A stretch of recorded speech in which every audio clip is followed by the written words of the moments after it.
नमस्कार, आज तारीख है 2 अगस्त दिन शनिवार। आप सुन रहे हैं द लेंस का न्यूज पॉडकास्ट राउंड अप। मेरा नाम है पूनमृत सिंह। चलिए करते हैं खबरों की शुरुआत। छत्तीसगढ़ के दुर्ग रेलवे स्टेशन पर 25 जुलाई को मानव तस्करी और धर्मांतरण के कथित आरोप में गिरफ्तार 2 ननों प्रीति मैरी और वंदना फ्रांसिस को बिलासपुर की एनआईए कोर्ट ने आज जमानत दे दी है। दोनों नन और एक अन्य आरोपी सुखमन मंडावी पिछले 9 दिनों से दुर्ग जेल में बंद थे। बजरंग दल के कार्यकर्ताओं की शिकायत पर रेलवे पुलिस ने तीनों को हिरासत में लिया था, जिसमें आरोप लगाया गया था कि वे नारायणपुर की 3 आदिवासी युवतियों को बहला फुसलाकर आगरा ले जा रहे थे। ननों के वकील ने कोर्ट में दलील दी कि युवतियां अपनी मर्जी से नौकरी के लिए जा रही थी और उनके परिवारों को कोई आपत्ति नहीं थी।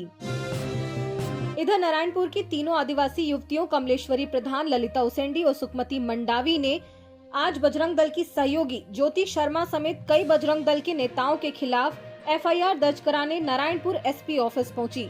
इनका कहना है कि ज्योति शर्मा ने उन पर दबाव डाला, उन्हें गालियां दी, शारीरिक पीड़ाएं दी और झूठी रिपोर्ट लिखाने का दबाव डाला। इसके अलावा इन सभी युवतियों ने बजरंग दल के कार्यकर्ताओं पर संगीन आरोप भी लगाए हैं।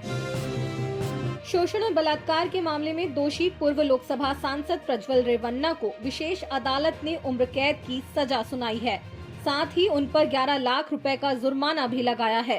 हासन जिले के होले नरसीपुरा में एक फार्म हाउस पर घरेलू सहायिका के साथ बलात्कार के मामले में रेवन्ना को दोषी पाया गया है। जनता दल सेक्युलर के निष्कासित नेता और पूर्व प्रधानमंत्री एचडी देवगौड़ा के पोते प्रज्वल को पिछले साल मई में जर्मनी से लौटने पर गिरफ्तार किया गया था। अदालत ने कल सुनवाई पूरी की और आज ये फैसला सुनाया।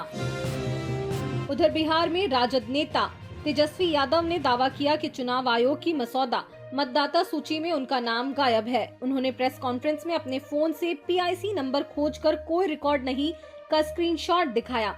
दूसरी ओर उप मुख्यमंत्री सम्राट चौधरी ने इसका खंडन करते हुए मतदाता सूची का स्क्रीनशॉट शेयर किया, जिसमें तेजस्वी का नाम और फोटो मौजूद है। आपको बता दें कि बिहार में विधानसभा चुनाव से पहले मतदाता सूची दुरुस्त करने के लिए चुनाव आयोग ने अभियान चलाया था, जिसमें 65 लाख मतदाताओं के नाम काटे जाने का आरोप विपक्षी दल लगा रहे हैं। बांग्लादेश के मुख्य सलाहकार मोहम्मद यूनुस ने कहा कि भारत अमेरिका के साथ ट्रेड डील करने में नाकाम रहा। इस वजह से भारत को 25% टैरिफ देना होगा, जो बांग्लादेश से ज्यादा है। बांग्लादेश पर अमेरिका ने 20% टैरिफ लगाया है। पहले अप्रैल में ये टैरिफ 37% था, यानी बांग्लादेश ने 4 महीने में 17% टैरिफ कम कराया। यूनुस ने इसे अपनी टीम की कूटनीतिक जीत बताया और कहा कि इससे बांग्लादेश की कपड़ा इंडस्ट्री को बड़ा फायदा होगा। अमेरिका ने पाकिस्तान के कराची शहर में अपने सरकारी कर्मचारियों के लिए एक अहम फैसला लिया है। कराची के आलीशान होटलों में कर्मचारियों के आने जाने पर अस्थायी रोक लगा दी है। ये कदम कराची के अमेरिकी वाणिज्य दूतावास को मिली एक खतरे की सूचना के बाद उठाया गया है। अमेरिकी विदेशी विभाग ने सुरक्षा अलर्ट जारी करके नागरिकों से भीड़ भाड़ वाले इलाकों से बचने और सतर्क रहने की अपील की है। साथ ही पाकिस्तान में आतंकवाद के खतरे को देखते हुए अमेरिकी नागरिकों से यात्रा पर पुनर्विचार करने को कहा गया है। इससे पहले जून 2025 में खैबर पख्तूनख्वा के लिए भी ऐसी चेतावनी जारी की गई थी। प्रधानमंत्री नरेंद्र मोदी ने अपने संसदीय क्षेत्र वाराणसी से देश भर के किसानों और काशी वासियों को बड़ी सौगातें दी। प्रधानमंत्री मोदी ने पीएम किसान सम्मान निधि की 20वीं किश्त जारी की, जिसके तहत 9.7 करोड़ किसानों के खातों में 20,500 करोड़ रुपए ट्रांसफर किए जाएंगे। इसके साथ ही उन्होंने 2200 करोड़ रुपए की लागत वाले 52 विकास परियोजनाओं का उद्घाटन और शिलान्यास भी किया। इन परियोजनाओं में शिक्षा, स्वास्थ्य, खेल, पर्यटन और कनेक्टिविटी से जुड़े प्रोजेक्ट शामिल हैं। पीएम ने काशी के दाल मंडी प्रोजेक्ट की आधारशिला भी रखी, जो काशी विश्वनाथ मंदिर के लिए एक और सुगम रास्ता तैयार करेगा। जम्मू कश्मीर के कुलगाम में अखल जंगल में सुरक्षा बलों ने ऑपरेशन अखल के तहत आज 2 आतंकियों को मार गिराया। एक आतंकी की पहचान पुलवामा के हारिस नजीर डार के रूप में हुई, जो सी कैटेगरी का आतंकी था और पहलगाम हमले के बाद जारी 14 लोकल आतंकियों की लिस्ट में शामिल था। हारिस सुबह मारा गया, जबकि दूसरा आतंकी दोपहर में ढेर हुआ, जिसका नाम अभी सामने नहीं आया है। दोनों के शव बरामद किए गए और हारिस के पास से AK-47 राइफल, मैगजीन, ग्रेनेड और गोला बारूद मिला। शुक्रवार रात से शुरू हुई इस मुठभेड़ में special operation group, Jammu Kashmir police, सेना और सीआरपीएफ शामिल हैं। जंगल में अभी और आतंकियों के छिपे होने की आशंका है और दोनों ओर से फायरिंग जारी है।